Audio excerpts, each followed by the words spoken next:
Mis padres nunca me prestaron atención. En mi 18º cumpleaños, le regalaron un reloj a mi hermano. Me fui esa misma noche. Mi padre llamó 2 semanas después diciendo, por favor, vuelve.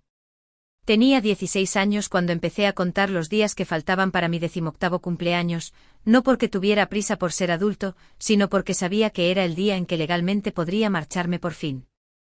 Me llamo Adrián y crecí en una casa que desde fuera parecía de postal, un chalet adosado impecable con persianas blancas y un gran roble en el jardín delantero, pero por dentro siempre sentía como si estuviera respirando el aire de otra persona, como si fuera un visitante en una casa que no me quería. Mi hermano Lucas es 3 años menor que yo y siempre ha sido el niño de oro, y no lo digo con el típico resentimiento de hermano mayor, me refiero a que él podía estrellar el coche familiar contra la puerta del garaje y la gente le preguntaba si estaba bien, mientras que a mí una vez se me olvidó pasar la aspiradora antes de cenar y me castigaron sin salir una semana. Al crecer aprendí a vivir en silencio, pues no quería darles ninguna excusa para enfadarse. Cuando yo entraba en una habitación, el tono de voz de mi padre cambiaba, se volvía tenso y cortante como si yo fuera un problema sin resolver. Mi madre no era mucho mejor, ella no gritaba, pero tenía esa forma de mirar a través de mí, como si yo fuera el hijo de otro que se había colado en la casa equivocada.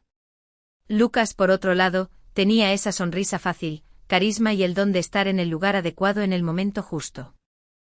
Fue un bebé milagro después de una serie de abortos espontáneos, él fue el que sobrevivió, y creo que mis padres decidieron en ese mismo instante que él era único y todo lo demás desapareció. Aún así, lo intenté.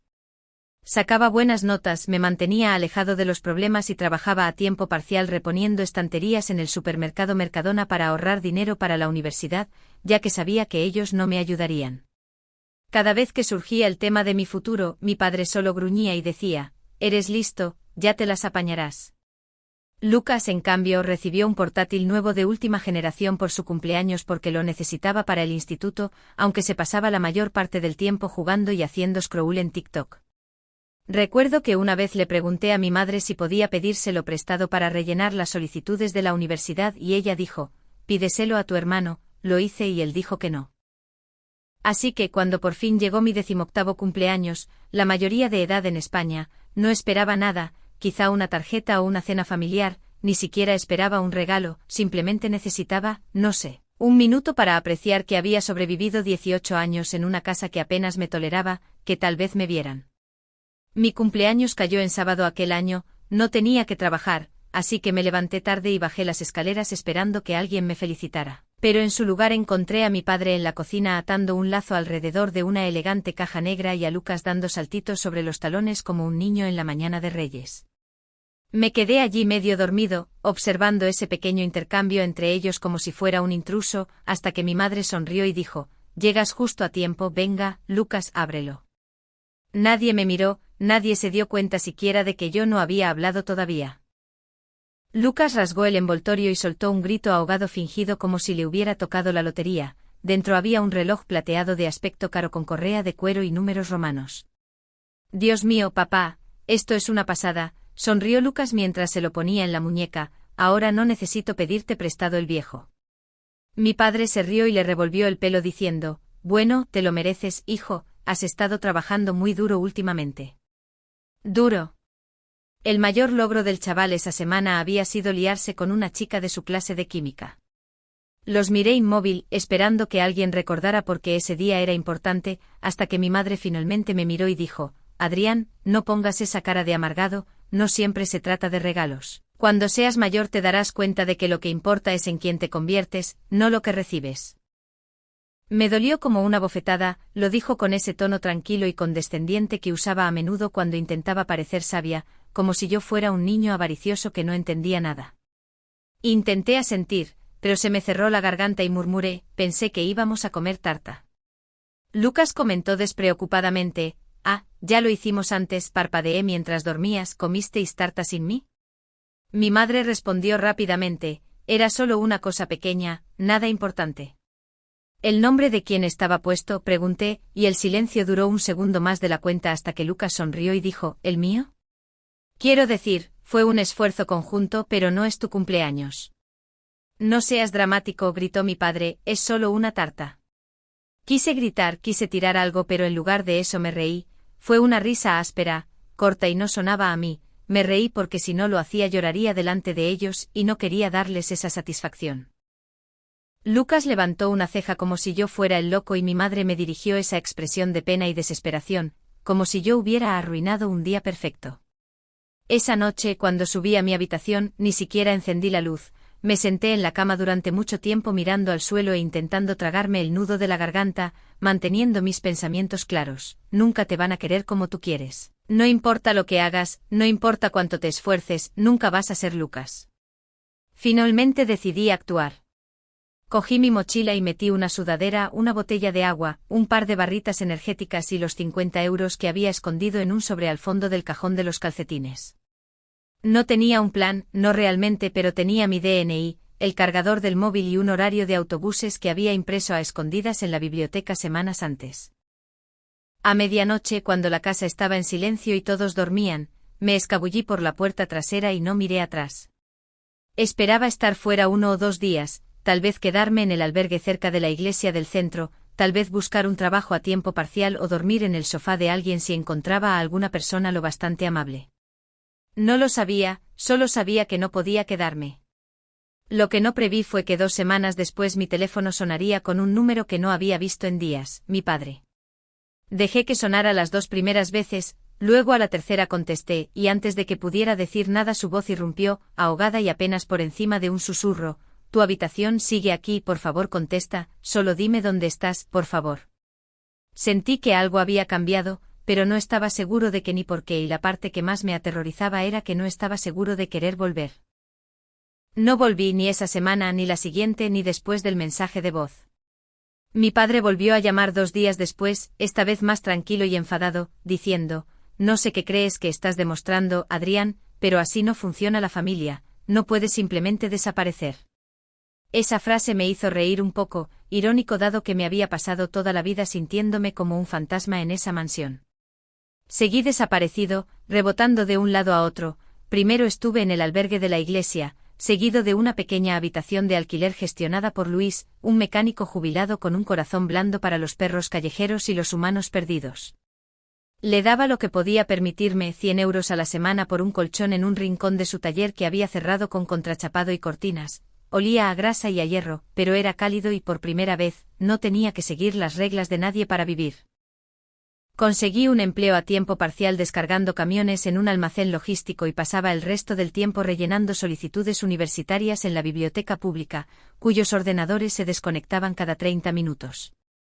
No informé a nadie de dónde estaba, no quería que me localizaran hasta tener algo que demostrar, pero finalmente me encontraron. Fue Lucas quien llegó primero. Yo salía de la biblioteca una tarde cuando lo vi apoyado en un coche que claramente era demasiado bueno para él, un modelo nuevo con pintura negra preciosa y asientos de cuero. Aún no me había visto, estaba mirando su móvil con cara de aburrimiento. Me congelé, mi impulso fue darme la vuelta y huir, pero la curiosidad me mantuvo en el sitio. Me vio un segundo después y sonrió con prepotencia, como si yo llegara tarde a un evento al que no sabía que estaba invitado. «Ahí estás», dijo guardándose el móvil en la chaqueta, «tienes un aspecto de mierda, tío». «Gracias», respondí sin rodeos. «¿En serio? Mamá está histérica, papá está raro, ya has dejado claro tu punto, vale, vuelve a casa». «No voy a volver a casa». Él puso los ojos en blanco. «Venga, hombre, ya tuviste tu pataleta, ahora todos están esperando a que vuelvas arrastrándote para que las cosas puedan volver a la normalidad». El término normalidad me golpeó como un ladrillo. ¿Te refieres a esa normalidad donde mi tarta de cumpleaños tenía tu nombre? Le pedí una explicación. ¿Ese tipo de normalidad?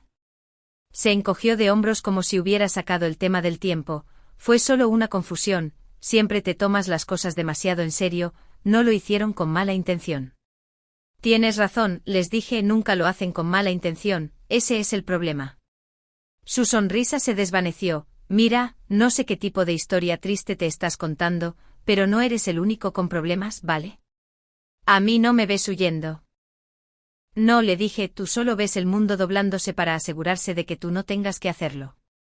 Eso le dolió, su mandíbula se tensó. Lo que sea, solo que sepas que cuando finalmente vuelvas no esperes un desfile, se han estado desviviendo intentando contactarte. Asentí lentamente, sí, ¿Te contaron lo que dijeron la noche que me fui? No respondió, poco esperaba que lo hiciera. Diles que estoy bien, dije alejándome, y si realmente están tan preocupados, pueden dejar de llamar a mi número y empezar a pensar por qué dejé de contestar.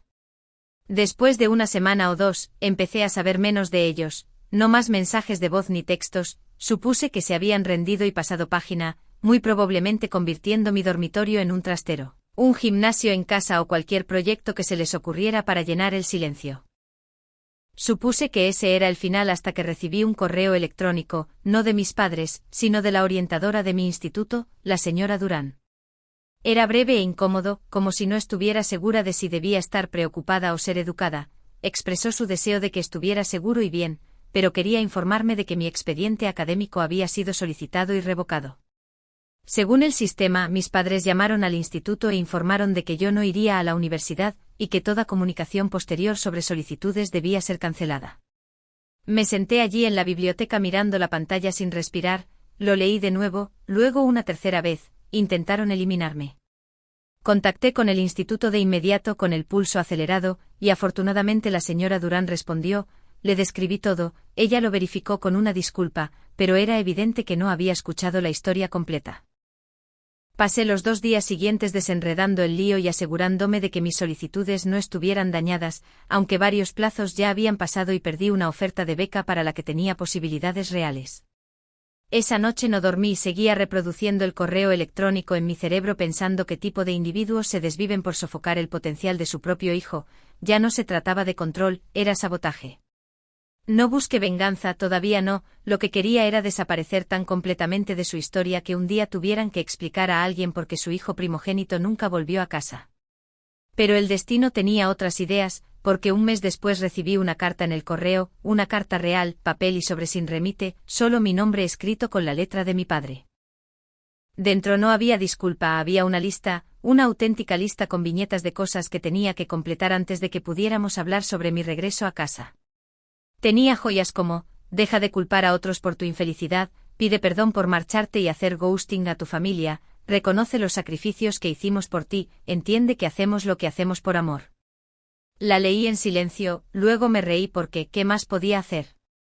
No era una carta, era un contrato, otro método para hacerme el problema a mí, una técnica para atraerme de nuevo al ciclo de culpa y responsabilidad. La arrugué, la tiré a la basura y me dije por enésima vez que había terminado. Pero entonces llegó un momento que lo alteró todo, ocurrió a principios de la primavera. Había empezado a trabajar más horas en el almacén para ahorrar para la universidad pública cuando Luis entró en el garaje una tarde con un paquete pesado. Afirmó que alguien había pasado antes preguntando si Adrián vivía aquí, y se lo dio sin decir nada. Lo abrí con cuidado, dentro había una carta legal legítima de un despacho de abogados, decía que me estaban eliminando como dependiente de la declaración de la renta de mis padres con carácter retroactivo, que ya no se me consideraba miembro de su unidad familiar y que tenía hasta fin de mes para recoger cualquier objeto personal restante de su propiedad antes de que fuera desechado a discreción del propietario. Había una nota adhesiva adjunta, lo único que decía era, así es como se ven las consecuencias. Firma, mamá. Ese fue el interruptor. Sentí que algo dentro de mí se tensaba y solidificaba, no era rabia, ni siquiera era tristeza, era claridad. No solo querían herirme e intentaban eliminarme, y si querían jugar a ese juego, no tenían ni idea de quién iba a ser yo. No hablé durante 2 días después de recibir la carta. Luis se dio cuenta, no me presionó, simplemente me pasó un sándwich extra a través del banco de trabajo durante el almuerzo y dijo, sea lo que sea, chaval, no durará para siempre, no si tú no lo permites. Asentí, pero no le creí.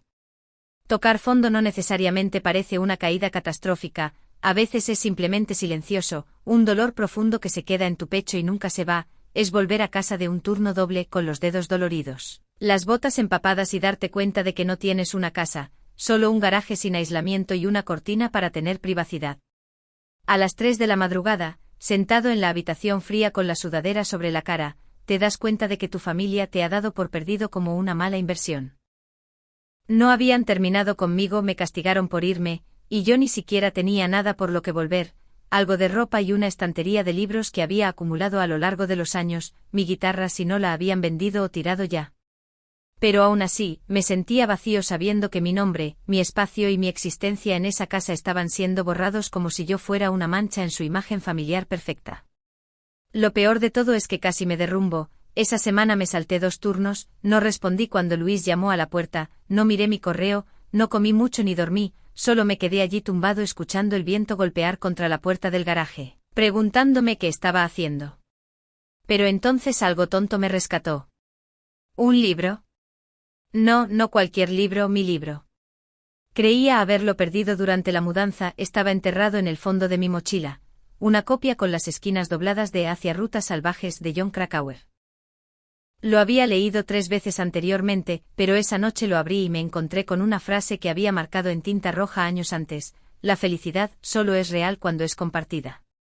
Debería haberme hecho sentir mal, pero en cambio me hizo incorporarme porque me di cuenta de que estaba intentando compartir mi vida con personas que no la querían. Continué enviando pedazos de mí mismo esperando que alguien dijera, te vemos, importas, pero nunca lo hicieron. Esa no es la familia en la que nací y no podía cambiarlos, solo podía alterarme a mí mismo. A la mañana siguiente volví al trabajo, me disculpé con mi jefe por faltar a los turnos y me ofrecí voluntario para hacer el turno de noche durante las 2 semanas siguientes para compensar. No hizo preguntas, solo gruñó y me dio una credencial para el personal nocturno. La tarea era más dura, con cajas más pesadas y noches más frías, pero no me importó, lo necesitaba. Ese fue el comienzo de mi reconstrucción, tranquila, sin complicaciones y mía. Durante los 6 meses siguientes entré en una rutina: despertar, trabajar, leer, dormir y repetir. Empecé a ahorrar cada euro adicional. Para ahorrar dinero en la factura del teléfono, descargué aplicaciones de presupuesto, eliminé gastos superfluos e incluso dejé de usar datos. Luis se dio cuenta y empezó a asignarme más tareas para ganar crédito para el alquiler. A veces me daba 20 euros y decía que era para comida, como si no acabara de limpiar todo el motor de un vehículo. Solicité plaza en la universidad pública de nuevo, esta vez sin el apoyo de mis padres, y pagué la tasa de solicitud por mi cuenta.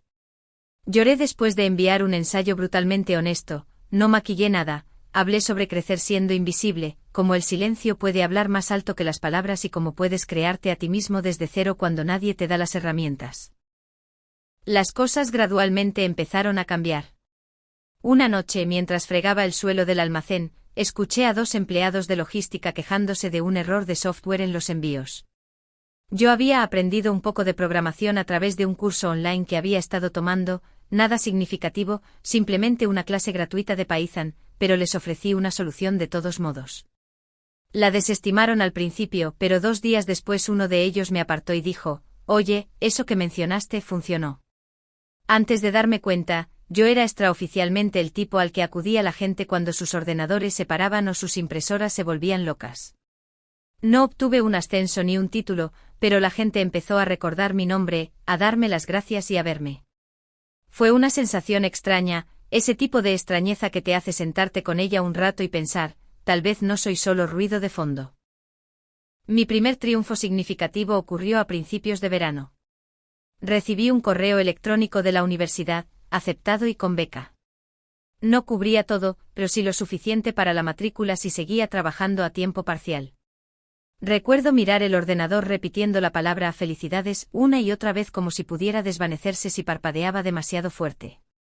Luis me permitió usar su cocina esa noche para preparar un bizcocho de paquete, salió desigual y un poco quemado, pero no me importó, usé glaseado azul para escribir mi nombre en él. Adrián es simplemente Adrián.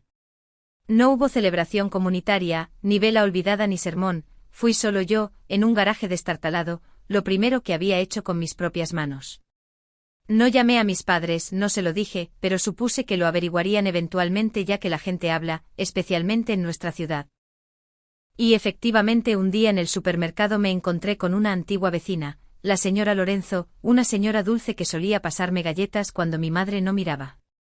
Cuando me vio sonrió ampliamente y dijo: he oído que vas a la universidad, tu madre debe estar muy orgullosa. Solo asentí y murmuré: sí, debe estarlo, pero sabía lo contrario. No estaban orgullosos, presumiblemente estaban molestos porque lo había hecho sin ellos, y yo estaba bien con ello ya que su aprobación ya no era la moneda que necesitaba. Más tarde esa semana recibí una llamada de un número desconocido, dejé que saltara al buzón de voz, era mi madre. No lloró, no gritó, simplemente respondió: nos hemos enterado de lo de la universidad, me alegro de que te vaya bien y espero que recuerdes de dónde vienes. Reproduje esa frase 5 veces como si yo fuera un perro callejero que necesitaba volver a su perrera, pero no me sentí furioso, me sentí liberado. A finales del verano me había mudado del garaje de Luis. Encontré un piso compartido cerca de la universidad con 2 compañeros que iban a su bola y no hacían preguntas. Empecé las clases y conseguí un puesto de soporte informático a tiempo parcial en el servicio de ayuda de la facultad. No era glamuroso, pero pagaba las facturas, y gradualmente empecé a construir algo parecido a una vida. Todavía tenía heridas emocionales, todavía me encogía cada vez que la gente alzaba la voz, todavía cuestionaba los elogios y todavía me encontraba disculpándome por ocupar espacio, pero estaba aprendiendo. Curarse no es ruidoso, no siempre es dramático, a veces es tan simple como tomar un café en una habitación tranquila y reconocer que ya no tienes miedo de ser notado.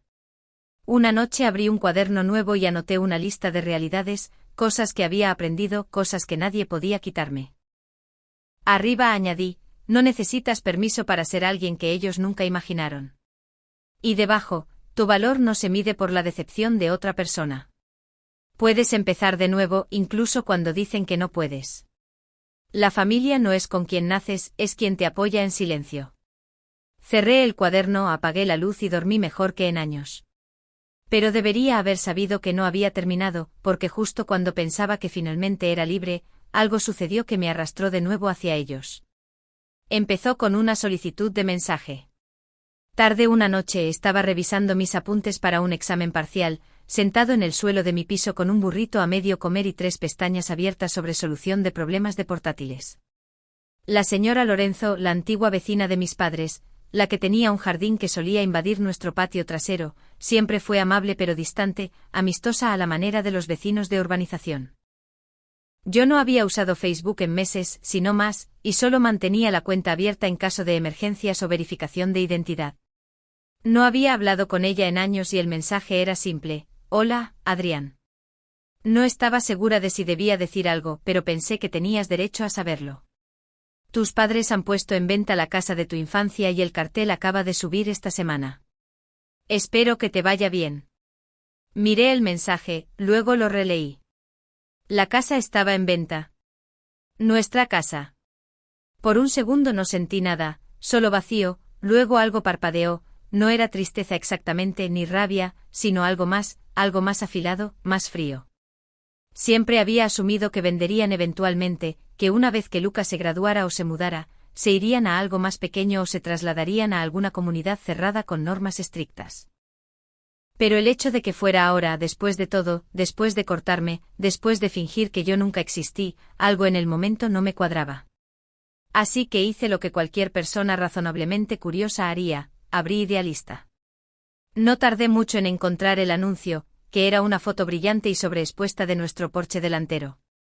Las persianas blancas estaban limpias, el viejo roble todavía proyectaba una sombra torcida sobre el césped y la descripción era florida y falsa: encantadora casa familiar con mucho carácter, mantenida con amor durante más de 2 décadas, con 4 dormitorios, acabados personalizados y un vecindario tranquilo. Hice scroll por las fotos: salón, cocina, dormitorio principal y dormitorio 1, y hice clic. Se me cortó la respiración.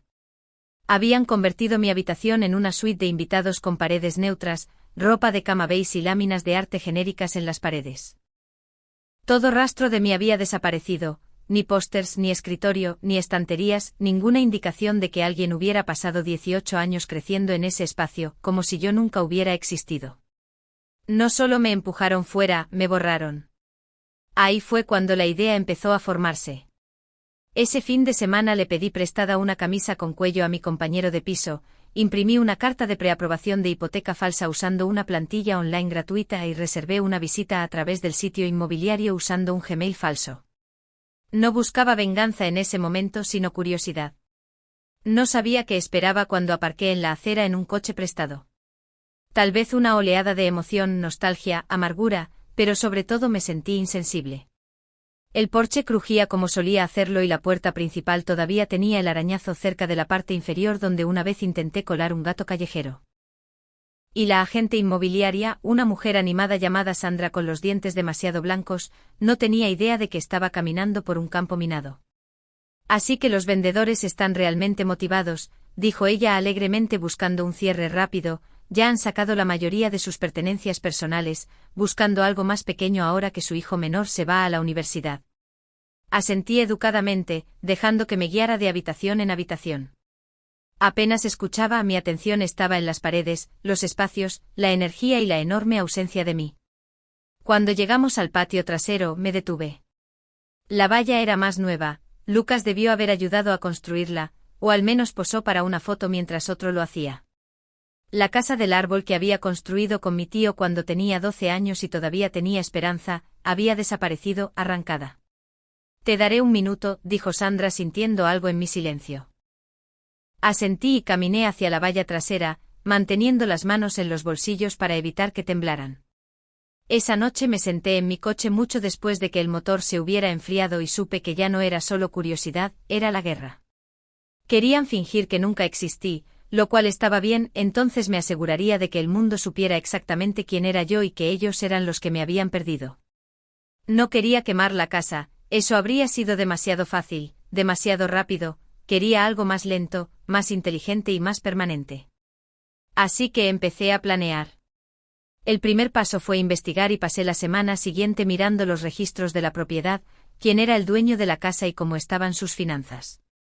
Usando algunas bases de datos disponibles públicamente, descubrí algo interesante: la hipoteca no estaba pagada y llevaban unos meses de retraso, lo que planteaba preguntas sobre por qué estaban vendiendo. Guardé esa información. Llamé a Mario, un antiguo compañero de instituto que solía llevar el club de informática y ahora trabajaba como freelance en ciberseguridad. No éramos íntimos, pero sabía dos cosas sobre él: odiaba a los abusones y me debía un favor de hace años cuando le cubrí durante una acusación de plagio. Nos reunimos para tomar un café y le conté una versión de la historia, no entera, pero los puntos principales. ¿Qué necesitas?, preguntó. Necesito acceso a los registros inmobiliarios, posibles declaraciones del vendedor, cualquier correspondencia que pueda descubrir, quiero saber qué están ocultando. Mario se crujió los nudillos, dame 48 horas. Terminó en 36. Mis padres habían puesto la casa en venta sin revelar un problema grave de fontanería que había comenzado en el sótano, relacionado con la bomba de achique, lo cual podría costar miles de euros arreglar. Los documentos estaban falsificados, no solo engañosos, sino también ilegales. Guardé cada archivo, imprimí copias y subí copias de seguridad a un almacenamiento en la nube encriptado. La evidencia estaba ahí, pero no quería soltarlo todo de golpe. Mientras tanto, contacté con la oficina de administración de la universidad para confirmar algo en lo que había estado trabajando discretamente durante meses.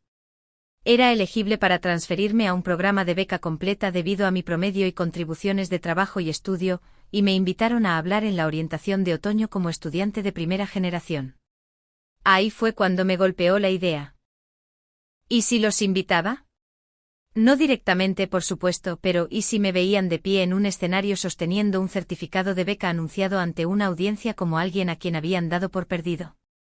¿Y si justo al mismo tiempo los compradores de su casa se echaban atrás y alguien denunciaba sus documentos fraudulentos? ¿Y si todo sobre lo que habían construido su imagen empezaba a agrietarse? No porque yo gritara, sino porque yo tuviera éxito, porque sonriera y luego dejara claro que nunca fueron parte del viaje. Esa era la trampa. Y aún no había terminado, tenía una carta más que jugar, un nombre, Lucas. Él seguía siendo su niño de oro, su orgullo y alegría, pero yo sabía cosas sobre el que ellos no sabían, viejas capturas de pantalla, mensajes que envió desde el iPad del colegio cuando tenía 17 años bromeando sobre coger dinero de la cartera de mi padre y culpar a la empleada del hogar. No había usado nada de eso todavía, pero lo haría si me presionaban, porque no necesitaba arruinar sus vidas, solo necesitaba que me vieran construir la mía sin ellos, ladrillo a ladrillo, discurso a discurso. Comentarios sobre no completar horas de servicio comunitario y tener a un amigo firmando formularios de asistencia eran menores hasta que se empaquetaban juntos y se entregaban a un comité de admisiones universitarias. Y luego, cuando el momento fuera el correcto, soltaría la cerilla, tranquila, controlada, innegable, y me alejaría. No amargado, no roto, solo libre. No quería que el final fuera ruidoso, ni una escena, ni una pataleta, sino tranquilo, medido, como colocar la última piedra en una tumba. Y así es exactamente como resultó. La primera ficha de dominó en caer fue la venta de la casa.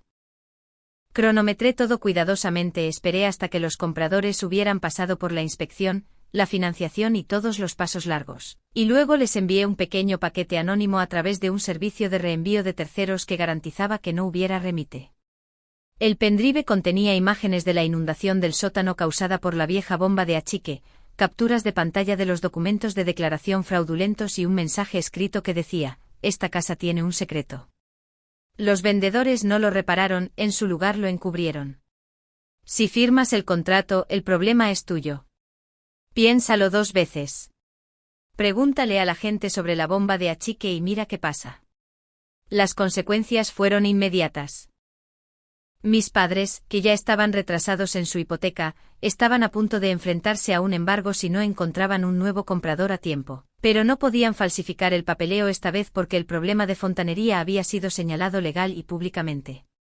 3 días después, la casa desapareció de Idealista y el anuncio se oscureció. Ni siquiera tuve que mover un dedo después de eso, solo observé. Mientras tanto dije sí al discurso de orientación y la universidad había organizado que un equipo de noticias local grabara partes de él para un segmento sobre historias de éxito comunitario. No esperaba que fuera gran cosa, solo un espacio de 5 minutos en un telediario de domingo. Pero lo que no anticipé fue el artículo. Unos días después de la orientación, alguien de la junta de la universidad contactó conmigo y preguntó si podían publicar mi historia en su web. Dije que sí esperando un párrafo, pero publicaron un perfil completo, foto, entrevista y todo. Desde el amanecer hasta la lista del decano, el viaje de Adrián desde el abandono hasta el triunfo académico era dramático, era un poco demasiado dramático para ser honesto, pero era real y se difundió. La gente lo compartió, antiguos compañeros de clase, profesores, vecinos y, eventualmente, mis padres. Me enteré a través de un comentario de Facebook de segunda mano que alguien capturó y me envió por mensaje. Este artículo está lleno de exageraciones. Algunos chicos simplemente no aprecian cuánto se sacrifica su familia por ellos, dijo mi madre, pasivo-agresiva, lo suficientemente anónima para parecer discreta, pero inconfundiblemente ella. Estaba perdiendo el control, y yo no había terminado todavía porque Lucas, el niño de oro, acababa de empezar a solicitar plaza para transferirse de universidad. Y yo todavía tenía esas capturas de pantalla. No quería arruinar su futuro, pero sí quería enviar un disparo de advertencia. Así que envié un breve correo electrónico anónimo a la oficina de admisiones de la universidad a la que aspiraba, conteniendo solo unas pocas líneas sobre registros de servicio comunitario falsificados, un rastro de papel sospechoso de formularios de asistencia y un historial de descuidos académicos. Adjunté 3 viejas capturas de pantalla de él bromeando al respecto y lo firmé, por la integridad de su programa académico.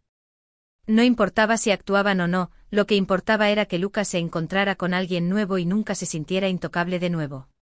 Ahora, aquí está lo que no esperaba, vinieron a mí por separado en lugar de juntos. Primero fue mi padre quien llegó al mostrador de asistencia de la universidad un martes por la mañana, con los ojos inyectados en sangre, la corbata floja y la cara cansada. Adrián, comenzó, tenemos que hablar. Lo miré tranquila y fijamente. ¿Te refieres a ahora que la casa es invendible y las solicitudes de Lucas se están desmoronando?, dije en voz baja. Parpadeó como si no hubiera esperado que yo lo reconociera. No sabíamos que se había puesto tan mal, me dijo, has dejado claro tu punto. Vale, lo entendemos. No, dije, no lo entendéis, por eso ha llegado tan lejos. Lo intentó de nuevo, podemos arreglarlo. Tal vez. Tal vez vuelve a casa. Hablemos de esto.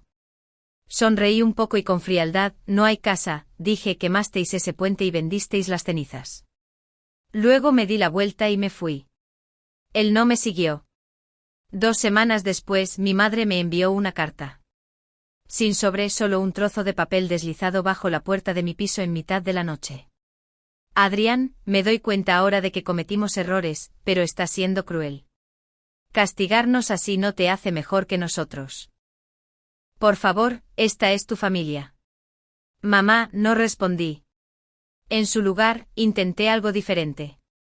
Le envié por correo electrónico una simple instantánea: estoy de pie frente a la pancarta de la universidad sosteniendo mi premio de la beca, sonriendo, y añadí en el reverso: así es como se ven las consecuencias. Esa fue la última comunicación que envié a ellos. Desde entonces, la casa ha sido embargada. Luca se transfirió, pero no a la universidad que prefería, y mis padres se mudaron a una casa de alquiler más pequeña y vieja a 2 condados de distancia, con un césped del que no enseñan fotos. Yo por mi parte estoy bien. Me gradué con honores. Empecé a trabajar con un grupo que ayuda a chicos de primera generación a navegar por la universidad sin la ayuda de sus familias. Soy mentor de niños que se sienten invisibles igual que yo. Tengo un piso nuevo, un cachorro, una nevera llena y amigos que me han elegido, y nunca he tenido que mirar atrás. Mi venganza no fue ruidosa, no vino con portazos ni gritos de batalla, llegó con brisas silenciosas, progreso inexorable y el tipo de éxito que construyes ladrillo a ladrillo mientras todos los demás buscan un derrumbe. Lo mejor es que pasarán el resto de sus vidas fingiendo que no perdieron un hijo, mientras yo pasaré el resto de la mía sin necesitarlos nunca más. Yo no fui la decepción en esa casa, fui el artista del escapismo, y ellos nunca se dieron cuenta.